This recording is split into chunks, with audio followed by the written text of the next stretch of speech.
Hey, what's up, guys? Today we're going to be talking about MANtality, how men think the right way to give us the right perspective. You don't want to miss it. Check it out. Hey, what's up, guys? Thank y'all for joining the Kingsman podcast. We're excited today because we're going to be talking about MANtality. And man, we're really excited. We've got a great group of guys with us. Of course, we got one of our senior pastors, Todd Goodwin, here with us. And we got Micah Hickman here with us. And man, things have been really good with our podcast. We've been getting a lot of feedback. We're just going to ask you, if you don't mind, we see people in stores and in church and different places, and they tell us about it. So we're glad you're watching. But if you are watching and it's helping you, hit the like button, subscribe, make comments, let us know what you'd like to hear, because all of this is just to help you out as men, okay? And that's what we're here to do. And then you can help us out too, because we need help just as well, all right? Look, today we're going to talk about MANtality. I saw this thing this week, and this is what brought out about the subject. I was praying about what we were going to talk about, and I saw they're getting ready for the NFL football playoffs, and Michael Irvin, you know, the great Hall of Fame wide receiver, came up with this word. He called it MANtality. Well, immediately, I'm glued in. I'm like, MANtality, what's he talking about? And this was the definition that he gave. It was up on the screen on the NFL Network. The way a man thinks determines his reality. And that's what I want us to think about. The way we think actually determines our reality. Well, the Bible does say that, and Proverbs 23:7 says, as a man thinks, so he is, or there he will be. So what we really want to talk about, a lot of times we focus on our actions. We focus on what we're doing, what we're not doing. How can we do this? How can we do that? But really, the way God made us, you can't do anything the right way until we really think the right way. And starting thinking, I think about Jesus when it said, let this mind be in you, which was in Christ Jesus also. And that he thought a certain way. Because if we can think that way, you know, long before Jesus actually died on the cross, he was already thinking about the cross. So let's talk about today. This is talking about our perspective, okay, guys? So basically, I want to start it off like this. In the process of me thinking about this word MANtality, my devotion yesterday, John Maxwell book, the title was, You Are Your Lens, right? And he basically said that you cannot separate your identity from your perspective. So the way that you have learned certain things or you experience certain things determines the way you see certain things. And so that is very important to, we talk about perspective, how we look at things, right? That's the way we think. And that a lot of times determines how we act. So we really want to talk about that, thinking the right way. So Todd, I'll turn to you first. Well, first of all, MANtality. I can Huge see, fan. Yeah, Huge I'm fan. a huge fan. I love that. However, I see a lot of people going, "Oh, that's toxic masculinity." That's right. yeah. That's right. all just Immediately, kinda I'm thinking, like, I'm gonna get that tatted on my back. MANtality.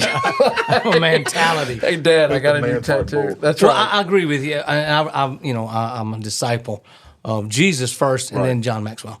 Been reading this stuff for years. Anyway, when you talked about the lens, I immediately thought, yes, because your lens is how you see the world. Right. Change your lens, you change your perspective. Right. Okay, so I got to think, okay, well, if I am my own lens, it's going to be perverted. Yeah. And it's going to be twisted. It's going to be skewed. But if Jesus and who he is, and he's my lens, I view everything through him and through his word, then everything begins to change. So the MANtality is what he gives me, not a toxic masculinity that this world wants us to have. Amen. So I mean, I got more to preach on, but this is not my We soapbox. like the word MANtality, right? MANtality. Freaking right. Because if we think that, if I just told y'all before we gave a definition, like, what's MANtality? I'm a big bad man. That's right. That's right. I'm a man. I'm a man. Right, I'm Mike? 40. I'm a man. I'm a man. You want to come after me? Don't come after them kids. I'm sorry.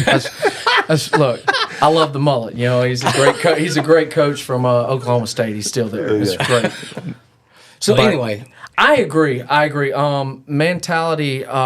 It's funny. So you didn't know this. So one of the things I was praying about when we had talked about, you know, like, I was like, God, what would a cool subject be for you know, people, younger couples, married 10 years and less? Maybe this is not everybody's graced with the experience of having multiple little kids around you at all times. Right, I mean, my parents graced me with that experience. But I was thinking, what is really something that, and one of the things that popped up, and I swear, I think it's an old movie my dad made me watch. It's Up Periscope. Mm-hmm. Up Periscope. Yep. And I thought about, I was like, that's the first thing that popped in my mind. I was like, Up Periscope. And then I thought about pirates. I thought about pirates. When you're looking, you have this thing, because it happened to me. Like, I mean, you have this, the looking glass or whatever they call it, and they use it to look really far away. And if you think that you're off course, or maybe it's really blurry, and you're looking and you're trying to see, and you're like, I screwed up. Like, the picture's all blurry. It's all, bro, what if you just refocused your glass a little bit and find out you're a lot closer, you're a lot more on target, but your perspective, because you didn't readjust the lens. And my biggest thing was, how do you, MANtality? How do you readjust the lens? How do I as a father, right? I feel like we all said, hey, I want my kids to look like this, my son to do this, I want my daughter to do this, and she's already not doing what I want her to do. How's that working out for you? It's terrible. She wants to dance. I hate dance. I want to be a gymnastic dad. I want to, and she's like, she wants dances and nails, and she's asking me to bring her to pedicures, and you're doing it because you have a MANtality that says, I want my children to. She did my nails once, and I was sweating. Emily was dying laughing. I have a funny story about that, but go ahead, keep going. But no, I mean, I'll share it tomorrow. I think it's so cool that you had MANtality, perspective. You did, and the first thing I thought of was one of the biggest things that I struggle with is perspective, and to bring it into everyday life. One of the biggest things that I think is, like, in my marriage, again, goal oriented, right? As an athlete, we talked about it last time. Like, this is. Well, if I'm like that in my work, why am I not like that in my marriage? Especially with myself. Especially with myself. But the perspective is, I had the perspective on the marriage. Wrong. It doesn't end well for the audience. It does not. It's not one-sided. It's not one-sided. And how do you set a goal for your marriage? Hey, in 3 years, I want to get better at these two things. Maybe it's communication. For me, it was hearing. Yeah. I think it goes back to, all right, well, where's my lens? Who is my lens? Bingo. It's who is my lens? Go ahead. Well, we're talking about basically how we see things really affects the way we think, and that determines our actions, right? That's right. I was thinking about, this was years ago, of course, because the Saints, they were actually in the playoffs, but years ago, I had recorded when Drew Brees was quarterback, I was pastoring, and so, you had to put it on record and TiVo, and I told every church member, do not tell me anything about the Saints game, because it's playoffs, so you go home, and it was a game, I think they was playing I'm trying to remember who exactly was playing, but whoever it was, they were down by like 30 points at halftime or something like that. Well, the bad thing happened that day, that someone who had already told me who won the game. Okay, and it deflated me. I mean, I was like, man, so it takes the anticipation out. You couldn't watch it the same way. No, but I did go put it on.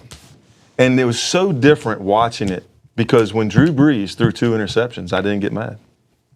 That's right. I wasn't upset. Because you knew it was going to happen. Because I already knew they was going to come back and win the game. Oh, I see where you're going with this. They told me the Saints had won the game. If they had lost by 30, they was losing by like 30 points at halftime. They came back and won. So you didn't have any faith. No. They were going to win because you already knew they won. No, I had no faith at all. But I knew that they were going to win. So my point is, I was looking at the game the whole different way. So normally, my actions would have been a lot different when they threw an interception and they went down, they was losing and everything else. But I was just calm. And I was thinking about, as what you were saying about our lens, as men, as human beings, we have corrupted minds, and we're going to act a certain way to certain things. Only Jesus and his love can cause us to act a way that's not natural from our perspective. It's only of God. So, for example, when he says he endured the cross for the joy set before him. Well, when you look at crucifixion, you don't see much joy. And I don't think there's no way any man could have had thought joy in that moment, but Jesus did. That's right. Because he thought it's different. You know, his mind was in a different way. He wasn't thinking about what he was going through. He was thinking about what he was doing for us. And so I think for us to be able to tap into that, and I'm thinking on a personal level, when you come home from work and your wife gets on you because you left something out or you didn't do this, and you've had a hard day, and then you walk in. We hadn't cleaned the Christmas decorations yet. And you ain't even started picking them up, you know? So what are you going to do at that moment? This is where real life happens. That's right. And the thing is, it's nice to talk about nice theological, philosophical stuff, but how do you take that and apply it to everyday life? Right. You know, that's why I was joking when I was, you had no faith. Right. Because you knew the outcome of it. Right. And a lot of times people go, well, God already knows the outcome, so, you know, it's easy for him. Mm-hmm. But for us, sometimes we don't know the outcome. Right. And something God showed me years ago, and this is real practical, is that love takes a chance. Yeah. I mean, it really does. Yeah. I mean, I've been married for going on 35 years. And I could go home tomorrow and my wife wake up and look at me and go, hey, I don't love you. I'm out of here, and walk away. She could do that. Mm-hmm. And I could do the same. Mm-hmm. But because I'm looking through God's lens at my wife, and she's looking at me through God's lens. Yeah. Love now he's taking that chance away. Yeah. Because I'm looking, but when I don't look through that lens, and I'm looking through the lens of my own selfishness, the lens of what I want, what I think is best, you know, what I think for our family, we need to do this. That's right. Yeah. And I'm like, well, that's my lens. Yeah. But when I begin to look through his lens, the love taking a chance is gone because he takes all of it on his shoulders. Amen. And then the pressure on me, I don't have it. Neither don't have the pressure anymore. That's right. So I'm like, I am going to win because he's going to make sure I win. Yeah. Even though I don't know the complete outcome. Right. I don't know every play along the way. I don't know about the field goals that we're going to kick. I remember when the Saints won the Super Bowl. I've never been a giant Saints fan, but whenever he got up there to kick, I fell on my knees in front of the TV and went, please, Lord, please. I'm thinking, why would I do that? I'm not even a Saints fan because I wanted them to win so bad. And when they did, I immediately called my brother. And he goes, hey, is it cold? I go, what do you mean? He goes, is it cold in hell? Because you said it would be a cold day in hell before the Saints ever won the Super Bowl. Oh, gosh. So it really took me some faith. Anything can happen. But my point being is that we have to change the lens. Yeah. The lens has to be changed. That's right. Because if we look through ourself and our own selfishness, because we can't help but be selfish, can you imagine a world where you're not the center of it? Right. Your flesh can't. No. Your flesh cannot imagine a world that it's not the center of. Yeah.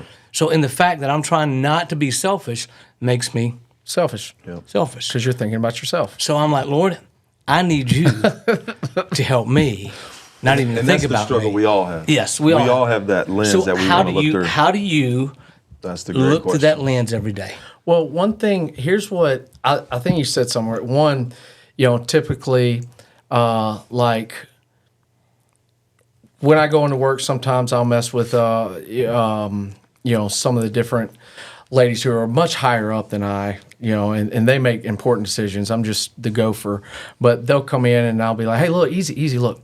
When I need your opinion, I'll give it to you, okay? And that doesn't work in marriage either, right? I mean, we definitely don't working out for you, Mike. Right? We definitely don't say that's why I'm still down here, right? But one of the things that I think is really cool that as far as applying to like a marriage or a relationship, and one of the things that really helped me, because I would get playing football and like playing sports, you have to play angry. Like you give yourself over to rage if you're going to be good.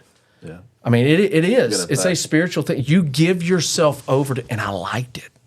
Like the dark side. I mean, I'm telling you, dude, like, because to play like that and just when you're married, okay, and you haven't addressed that inside of you, all of a sudden, and look, my wife has the nuclear launch codes to my heart. She's got it all. And sometimes when you feel your wife has a nuclear launch code, she's got the launch codes. That sounds like a song from the 70s. I'm telling you, and 80s. when she's feeling angry, sometimes she just wanted to, just hits the button. if she just wanted to be spiteful, she could probably go boop boop boop boop pooping. And I'll be like, we just switch.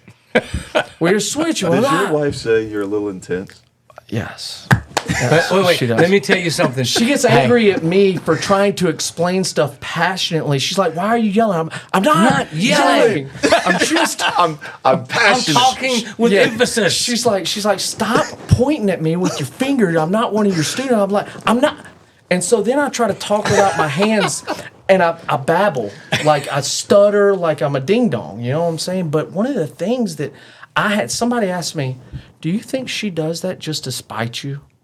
And I'm like, you never thought that, absolutely not. That thought did you? You came to never mind. thought it. Because I'm young, dumb, and Until they said nincompoop. something. But he said, "I dare you." Because I'm going in there for me. Like, she's doing this You going to prove me. your point. Yeah. Like, I mean, you can't, like, I'm doing the right things So you're here. looking through the I'm me in lens. the right. Yeah. You're looking through the me lens. That's what I'm getting at. And he said, "I dare you next time, before you blow up, if you gotta walk away and just talk to yourself and ask yourself the first question, did she do this just to spite me?" He said, "I promise you 99% of the time, you're going to say, no, she didn't." He was like, then get her out. Where is the disconnect? You got to look at it at a different perspective than she hurt you. There you go. And I'm like, well, this is dumb, and this is not what I wanted to hear anyway. So, but I swear to you, it changed. It changed the very first time I felt pricked a little bit, and I was like, and so I just kind of walked out a little bit. I didn't storm out of the house and leave, but I just walked out, and I said, "All right." I was so angry. I was like, "Did she do this just to hurt you?" And I'm pointing to myself and talking to myself. My neighbor's looking out the window. So like, you're nuts too. That's right. Okay. He's like, "Bro, this dude's lost his mind for real." And the answer was, no, she didn't do this, because if she knew it would have get this reaction, she wouldn't have done it. Because she loves you. And what you love then started, okay. And then I started taking well, you hurt me. I'm in the right here. And I started going, did she do this just to get at you? Well, no. Well, then why are you mad? Because I think I should be. I don't know what the devil's a liar, and I listened to him. I mean, That's but why. the second thing that I got at is, how do you get the power of sonship? Yeah. I think that's where we miss it. Because I was fortunate enough, like, one of the things that, well, you have privileges, because, no, I'll tell you, there's one privilege I'll admit to. I have a dad who gave a dang. Yep. He loves me. Yeah. He corrected me. He whipped my tail. I suffer from respect, a sense of authority. I understand yes and no, like all the terrible things that you're not supposed to do as American. But I suffer from respect, honesty, character, credibility. And I wrote it down when I started, because I couldn't remember it, but I started thinking, like, the power of sonship, what it gave me, like perspective. It's where my confidence is. It gave you a mentality. Bingo. Right. A godly mentality. That's it. Bingo. It gave me, it's where I find my ability to go for it. Yeah. It's where I understand simple concepts. It's where I'm given my vision. Yeah. And it's where I'm given my lens at which I see the foundations of my family. Okay, so let me ask you this question. What about those people who didn't have a father Right. or a mother? That's what I was Because thinking. we have a lot of people, a lot of young people growing up, they don't have that. More than 65%. That's what I'm saying, is that they don't have that. So what would be your advice to them? How do they get and look through the lens, Man, divine lens? I just had a thought when you said, because I was thinking the same thing you said when he says that. And I remember this, I'm just going to give a testimony of this. It was actually a young girl. It wasn't a young man, but she was a teenager. And we preaching about sonship, preaching about, So that's powerful. yeah, dude. man, preaching about that father, you need that relationship. Well, I didn't know, but this girl grew up, her dad abandoned her when she was young, hadn't had no relationship. He was abusive when she was young, and then he abandoned her.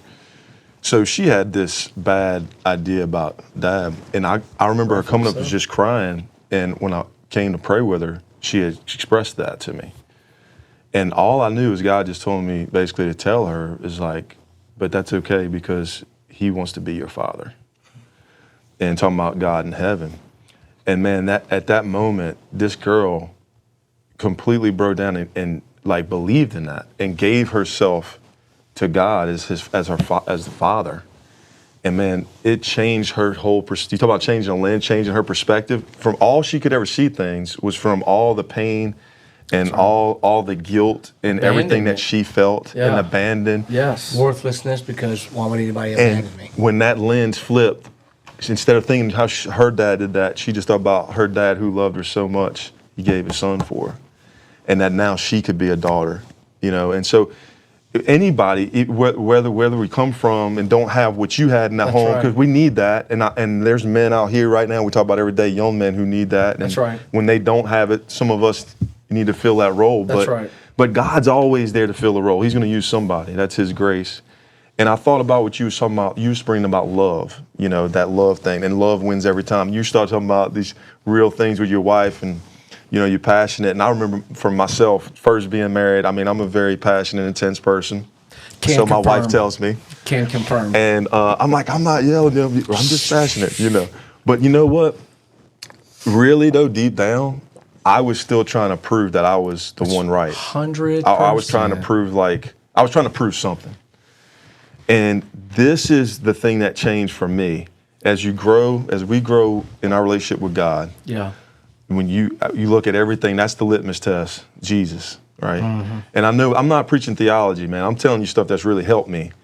You think about what Jesus would do. It says in Philippians 2, let this mind be in you, which was in him also. Here's the lens. Here's how you think. MANtality. And what did he do? MANtality, Jesus. What did he do, though? Though he was God, he thought it not robbery to be equal God. In other words, what that means is... And he humbled himself. I ain't got there yet. Come on, preach it. Look, in other words, what that means is no one took his godship away. Yep. But it almost felt like it did. So just like when you a man and you come in there and then your wife says something to you or something happens even at work or that makes you feel like they taking that away, our response is, okay, I'm going to show you. Ain't no doubt. Right? Ain't no doubt. If you're going to take it away, I'm going to show you MANtality. That's right. But that's not MANtality. MANtality was, this is what beat the devil in the head, which is the one who we wrestle with anyway. To beat the devil in the head was when Jesus looked and said, that's fine. I mean, he took the stripes, he took the hit on the cheeks. He said, I know I'm God and I could change it all right now, but I came here to do a job. And look, I know that's hard for us as men, but when we can put a cross like that, man, in the middle of our thing, when we can literally just humble ourselves enough, that's the next verse, and took the form of a servant, though he was God, like a servant's mind. Like if I can even have that even with my wife or my family or my work, like a servant's mind. You're stealing words. That's what flips the script. So after I'm sitting here writing down, like, God, you're cool. It's funny you said servant. Funny. I started thinking, I was like, so what would I define that? Like the power, because it is like I have lots of friends that don't have dads, never have. And I think I was sharing that with Dad one time. I was like, man, this is so cool. He was like, but that's why it's so hard for people to accept I am his son and he's going to take care of me. Because what is your only experience as being a son? Right. Abandonment, resentment, whatever type of terrible, unthinkable atrocities, right? Okay, it's like, it's hard. So God's love has to break through first. And that's why it was easy for me to understand. You didn't have all those walls to That's break right. I had a father that loves me, showed me time, effort, money, finance, whatever. So I have somebody that's even better than that. Sign me up. Mm-hmm. Sign me. All right, so one thing that my goal for 24, one thing that I wrote down in the sonship was servant assassin. I want my wife to define me as a servant assassin. That's good. Okay, help me explain. I got the servant part. It's the It's the assassin. nuclear code thing. The nuclear launch codes, bro. Like the we're assassin blowing stuff part. up here. Okay, right? who we're are we still killing? being mentally. Like, Who are we we're killing? We're having a Nuclear codes. Yeah, I mean, like I Flash. can't be all servant, right? No, I'm just He's ruthless. Is like that's what I'm saying. Okay, Like okay. Ruthless servant. I want to serve my one of the things that I'm learning is my job is not to dominate the relationship. My job is to bear the brunt of it and to dominate anything that hinders our relationship together. She bears the brunt of what her responsibilities are that I could never, like empathy, EQ, your emotional intelligence, that is not Empathy. natural. That's not I've natural. heard that word. That's right. I just don't know what it means. Yeah, you felt that, yeah. That's right. I ain't felt that yet. So, the things that, I heard this one lady that she came from the adult industry and she had gotten saved, and I was like, oh, I'm very intrigued now. Like, how do you? And they were talking about her marriage now. Like, how do you submit? Right, to him and him telling you and giving you what y'all are going to do, what y'all look like, and how. And she said, let me tell you something. My job, I don't want anybody that has feelings or emotion. That's not his job. I need him to go out in the garden and slice somebody's heads off. And that's where I got assassin. I was like, yes. She was like, comes in your garden. I think it's about the snake. Yeah, she was the like, snakes in that's the garden. right. That's right. Snakes on the playground. Okay, gotcha. Spiritually. I gotta pray for Golly, Michael. not, Don't walk in his that's garden. right. And spiritually, of course. Yeah. Okay, But I makes more got sense. Okay. The servant assassin, like she needs somebody. I better be strong enough that when she's struggling, Right. I can carry her, but also And vice versa. I was a servant enough that she understands my heart, that she can come to me. And somebody asked me, they're like, do you think that she understands you well enough that she can come to you with her deepest struggles and know beyond a shadow of a doubt that not only are you going to stand with her, but there will be no judgment or no like resentment or whatever words you can come up with with feelings of neglect. And my honest answer was, I don't know. Because I've never put forth, I guess, the vision of, I want this for our marriage. Well, see, here's the thing is, And I couldn't do it if you can do that when you have a solid foundation for your marriage. Is that we're not getting out of this thing alive. Right. In a good way. See, there you go. What Meaning- you talking I know. about? But what I'm saying is that divorce is not an option. That's right. Period. We don't even use It's that. never even thought of. But see, you have a whole generation who enters a marriage, who enters any kind of contract. I could get out of it if I needed to. But see, with Nina and I, we're not getting out of this.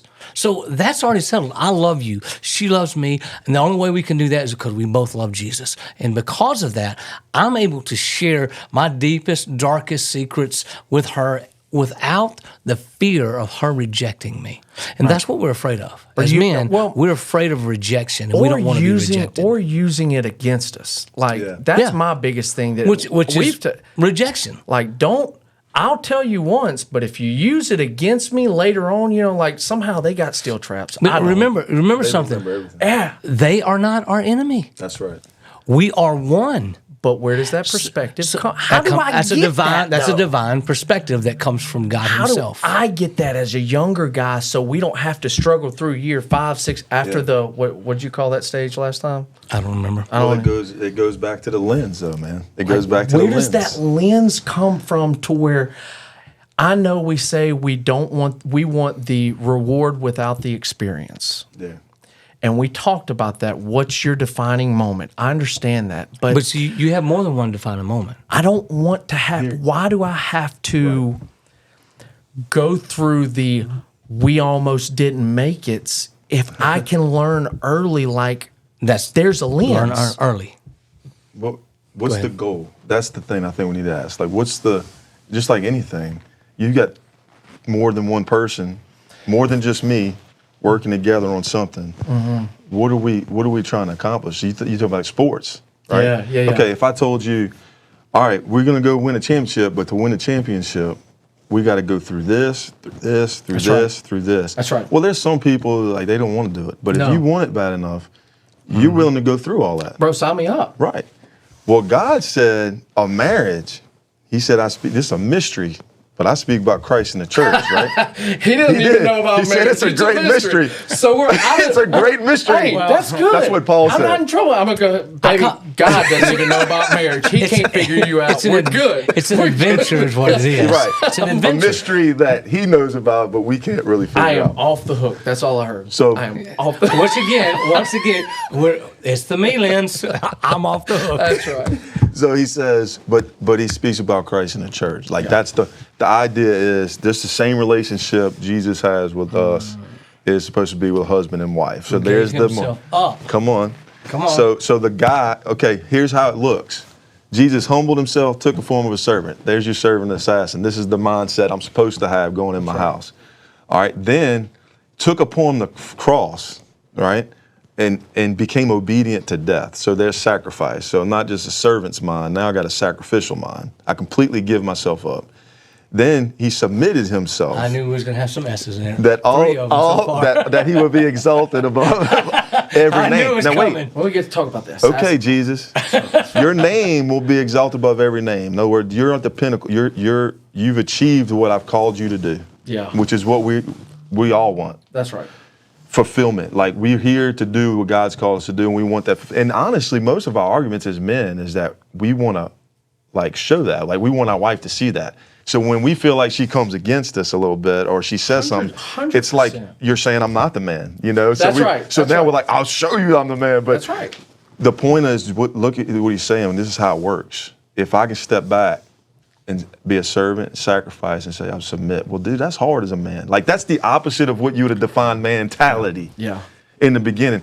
But if I do that in my relationships, that's when everything changes. The lens gets changed around because, see, it starts with us. And I tell God, look, there's some guys, man, you might be struggling right now. I don't know who's listening to this, but you struggling at home, and you might say, that sounds great. Remo, that sounds great, but you don't know my wife. And the thing is, you might have a brawling woman at home, like she's just coming at you left and right. That's what I'm talking about. But this is the only thing I can tell you. Jesus took on the devil, and the cross is what beat him. He could have beat him with anything, but a cross is what beat him. And I try to remind myself, I'm not preaching, I'm telling myself, like I really do. Every day, I got to put a cross in my home, in my family, my kids, my wife. That means I'm literally willing to be a servant, to sacrifice, to give myself up. Because I believe over time, most of the ones who crucified Jesus, like that centurion, he ended up believing in Jesus. Yes, Sure did. But it took after he even killed him. You know what I'm saying? So it might take your wife to kill you a little bit. That's what I'm trying to say. Well, there's the assassin part. Yeah, I didn't sign up for that. Well, here, let's just go back to this assassin part. One of the things God showed me in my marriage years and years ago, it was part of my job was to protect my wife. That's right. Not because she's less than, but that's the way God set it up. So right. part of me protecting her is not just physically protecting her. I mean, as you get older, you realize, like, I can't take on 3 or 4 guys at one time. Even when I was younger, I couldn't. But my point being, I would be willing to do it. That's right. And I'm willing to lay down my life for That's right. even right now. And it's not about whether I'm the man or not, and I'm the one Right. telling everybody what to do. Right. I have my wife's best interest at heart. Right. That's it. And here's the thing: is something God told me a while back. God has our best interest at heart, Yep. so that we don't have to. Yep. So I don't have to look through the lens of me. I can look through a divine lens, and I see my wife completely. Here's what really broke me. He goes, "That's my daughter. She's my daughter first before she was ever your wife. You better treat my daughter with honor and respect." Well, that's and buddy, unfair. you talking about That a is cheating. humbling place. It didn't drive me to want to run. It humbled me to want to serve her more. Yeah. I don't expect my wife to do anything, but she does. And she don't expect me to do anything, but I do. I don't love her because I have to. I love her because I can't help myself. I get to. Yeah. So that's a mentality that can only come from God. That's right. A me lens oriented mentality is a toxic masculinity Yeah. that Satan wants That's to it, put bro. in men of like God. I expect you to take care of the kids. I expect you to Right. and that's okay. Look, there's things I know 100% when with Seth, my wife was working nights. There's seasons in your life. I mean, the first 3 months she took off, and it was my first kid. People at work, they were like, "How are you? You okay?" I'm like, dude, I don't know what the big problem is. Like, I mean, it's great. It's easy. I'm fine. It's easy. What are you talking about? I know. We talked about the idiot thing last one. You know what I'm saying? But then she went back to working nights, and we were like 2 ships passing. She would pick Seth up in the morning at about 5:30 at school with me. I would bring him to school with me. And then she would drop him off at the football field at about 4:30, and I would have the trainers, like, little trainers would take care of him until I was done with spring training. And then I quickly found out, like, I did everything she did. I mean, we did like a sleeping system, bathe, whatever, all this crap. When it came time for bedtime, Daddy does not have what Mommy had. I had the bottle. I was putting on her dirty jackets, like trying to get the smell and whatever. It doesn't matter. There are things that she does Only she can do. I will never be able to Only think she about can do. doing. There are things that I do. Only you can do. The daddy voice is real. Trust me. Go ask any of the brothers. Yeah. We knew. There is a different tone of daddy voice that just mom never had. That's okay. That's why we're married. But the big thing that like when I go back to the sonship thing, that I feel you're comfortable, like you said it with your wife, that you have her best interest, and she has your best interest. And so there's this comfort level of anything she wants, it's yes, because she would never say or ask something that was not in your best interest. Even if she did, it goes back to, I know God has our best interest at heart. That's right. And see, the thing with sonship is, like, that's where I'm okay to go with it. Mm-hmm. Because he's already shot. My dad refers to kids as a quiver full of arrows. Mm-hmm. And one thing that I realized, Proverbs says that. you want to know, like, what's scary, especially now that I got kids, is the arrows have been in the air for 18 years before they become aware. Mm-hmm. Yeah. Yeah. Bro, I mean, so you screw it up, you got to be like Robin Hood, shoot another one in the air. And okay, but where do I get the comfort to go from it?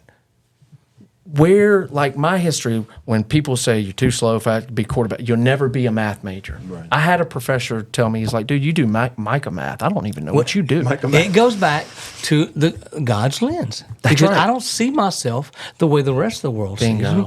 I see myself the way God sees me, and I had to ask him, how do you see me? Because I would love to see me the way you see me. Yeah. Because and it gives you a confidence, not an arrogance. That's right. Not an arrogant. It's a confidence that, God, you said this about me. Yeah. You said you have a future and a hope for me. So I'm going to walk in. Destiny is the greatest deterrent to sin. Yeah. That's MANtality to me. MANtality is my promised. Like, if you ask me, what is MANtality? One, it's how you operate daily, but also it's my promised destiny. It is my I know for a fact God promised me a future, a hope. He gave me purpose. He created me for a reason. He gave me my wife. He didn't give me my wife to set up so we could end up splitting up or miserable. Yep. Now, it took some whack-a-moling to get me. Well, he wants us to go through that. To realize, why does he want us to go through difficult times? Because that's what makes us appreciate. It's our story. We need him. I mean, basically, can we go through good times and still need him? Yeah, we can. I mean, I don't like to hurt. I don't like pain. I don't like suffering. I think if we always just went through good stuff and everything was always good, then we would never appreciate it. We wouldn't even know it was good. Well, and that's one thing that's cool is, like, the more I dive into it and the more I think, the more I need to learn. But there's some cool things that used to bother me 4 or 5 years ago that maybe my wife used to do, or maybe my kids do, or maybe somebody bothers me. Bro, it's not even. So what? Like, somebody said something about defend yourself. I'm like, I chuckled because I used to. I'd be like, bro, okay, got you. Well, that's a me against you mentality. But now it's like, I don't defend what? Yeah. Who am I defending? I'm defending myself against myself because think- we're one. And as you grow and you go through that, you learn through your experiences. Even as a person who's a child of God, and we know who God is, what He's Yeah. done, we have to go through things. Like, I think that lens, what you said, the words of, if we had the mindset, and we're talking a lot about being a husband here, but the mindset of, I consider them more than myself. If it's more about me, what was the phrase you used? I don't remember. I was just speaking. No, I mean, Something about I had their best interest at yeah, heart. yeah. God has So- our best interests at heart, so we don't Right. have to. Right. But then so I, as a husband, should have my And I wife's could- best or my family's best. Because if it's God's really got their mine. best interest at heart, we're going to do like Jesus did, which is willing to even take a cross, even though it's not really Well, mine. It's theirs. You said, and I guess I'm guilty of saying a lot with the wife and stuff like that, but it's just because that's what, again, if you really love her, and I do, she's got the nuclear launch codes. I mean, she can tap She can dance get all you. over them. yeah. I And mean, she knows how to get straight to But it and that's really right. tick you off. So, instantly. but let's take it away. Let's go to work. Yeah. Okay.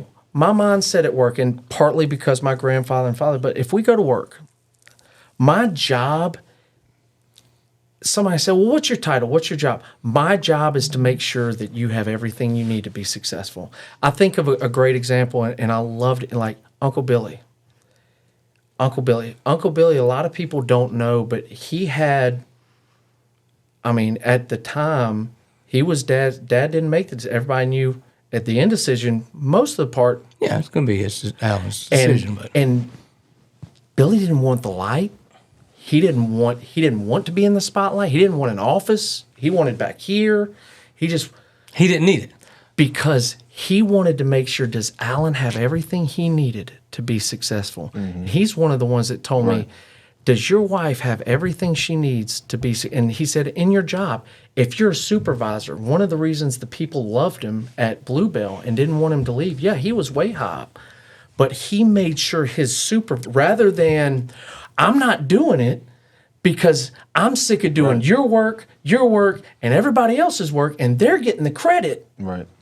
And I'm doing all the work. They're getting the pay raises. I've gotten that. I've had other people say, I'm just not doing it because they're going to get the credit for the for this. Y'all have heard Jordan Peterson. Y'all Yes, know. I This love morning, I going love through him. going through the YouTube shorts, and he came up, and this is what he said. He says, you can do anything you want if you don't want the credit. There you go. Come on, man. And I a was like, mouthful right man, there. that's powerful. Yeah. And it kind of hit me between the eyes. I was like, I can do anything I want if I don't want the credit. But if your mindset, think about that. If your mindset is like, think of my scope. You're right, My perspective is, and I learned this, it was very difficult because I enjoyed, I think I shared, one with coaching, I like being the man. I liked being known as the youngest offensive coordinator in the state of Louisiana at an extremely because of our successful pride. team. I did. I took a lot of, because I worked my tail off for that. I mean, there were nights at 3 a.m. and LeComp would call, I thought about this, I thought about, I'm like, and it was like, who is that? I was like, just don't worry. I mean, you wouldn't. But I had to have a defining moment where God completely broke it's you, big boy? Right. I'm talking about you. It's is it? you? Oh, okay. To where now I understand Yeah. my dad's got me. I can fail over there and go to my You don't have dad's to table. prove nothing. My job is, maybe he put me in this position not to make me successful, but to make sure you're successful. And I'm trying, it's not easy. I get frustrated sometimes when I'm like, bro, I think I'm doing 10 people's jobs. Get somebody else to do this. Man, look, you bring up that thing with sonship about that. I think what you're talking about, my son last year, he's a big baseball player, and he's good, but he had a spot in the season. He was struggling last year, and that was the first year, I stepped away from coaching. I wanted him to have his own, and he was struggling a little bit. And there was a time we was talking, I could just see it in all his face. He lost confidence. He felt like he was just trying. He was, how when you're pressing. Searching. Yeah, you're searching. So I sat down with him, man, and we just had this moment after we ate, and I looked at him, and I put my hand on his shoulder, and I said, Coop, look at me, man. I said, you ain't got nothing to prove to me. Stop, dude. I said, you ain't got nothing to prove to me. I said, you're always going to be my son. I'm going to be proud of you no matter what. I don't care if you play baseball or not. totally like freed him. That's right. Totally. And I didn't know he was feeling that. Like now I'm in the stands, like he's got to prove. So you ain't nothing to prove. So that's what, see, as men, we feel like we got to prove. I think a lot of it's like, I'm going to show my wife who I got to show. But see, that's the beautiful thing in Christ, man. That's our pride. But in Christ, when you realize he's done everything for you, we couldn't have done it. He's done it for us. Our identity's in him. It's at heart. Man, that's it. And so we don't have to. And that's the key. I think we need to wrap it up, but we're going to wrap it up with this about, guys, if we can get to where as husbands, as fathers, as even brothers in the church, whatever, as men, like have others' best interests at heart, like you was talking about your uncle did with your dad, like that is the mind of Christ. He made himself of no reputation, like didn't look for credit, and he's actually deserved the credit. We don't, but he actually did, and said he gives it up because I'd rather you have, like I'm looking out for their interests more than my own. And I think that's the lens shift. I think if we can think that way, right. Yeah. And I would refer us back to Philippians 2, you can read it, but it says it in there about this is how he says that you esteem others above yourself and you have this mind which is in Christ, and that's thinking the right way. There's that mentality, because if we think the right way, that's when we can act the right way. I want you to say this as we leave, and the reason I'm saying I'm looking at the camera, it's one of the things you learn about in camera work, and guys, Josh and Justin will tell you this, is you can take a camera and you see it happen in movies all the time, and they just shift it just a hair to the left or the right, and everything behind it comes into focus. So some of you guys out there, you're going, but how, this is going to be so hard. It's not nearly as hard as you think. It's just a matter of just shifting over to the right or left and just refocusing just a little bit, and everything changes. You want to know what Bet David calls it? What? It's funny because we were talking about the 2 millimeter shift. Mm-hmm. I love it. The 2 millimeters. That's what him and what's the other guy? Big time, Tony Evans, Tony David. He calls it. They call it the 2 minute. He's like, stop trying to refocus everything. He said, pick 3 things in your life. 2 millimeter shift, and that's what I think. That's awesome. Yeah, Tony Robbins. Tony Robbins. Thank you. That's it. He was, and that's one thing that I changed with my work mentality. I started it there. Yeah. Like, can I work my tail off? Because that was a big humbling thing. And I challenge, all of us. Like, can we, whatever situation you feel, like one of the biggest things is, can you work your tail off to make sure the person next to you is successful? Not you. Person next to or you. even the person below you. Mm-hmm. Right. That's right. And that's good leaders always make sure the people that follow are successful. That's right. And that's why I love this thing. Yeah, that's good, I appreciate you having me, man. I love this that's thing. That's good, guys. MANtality. We hope that mentality, man. We want to help everybody have that mentality. Yeah. We're gonna get Big Audi. And if you haven't learned anything else, we know if your wife has the nuclear launch codes to your heart, only Jesus can dismantle the bomb. That's right. All right? That's right. Appreciate you guys. All right, look, hey, make sure you join us next time. We're actually going to have one of our single podcasts. It'll just be me, but we're going to talk a little bit more about MANtality, maybe a little bit more application of how you can have that. So tune in next week. Thank y'all for joining us. Make sure you subscribe. We'll see you next time.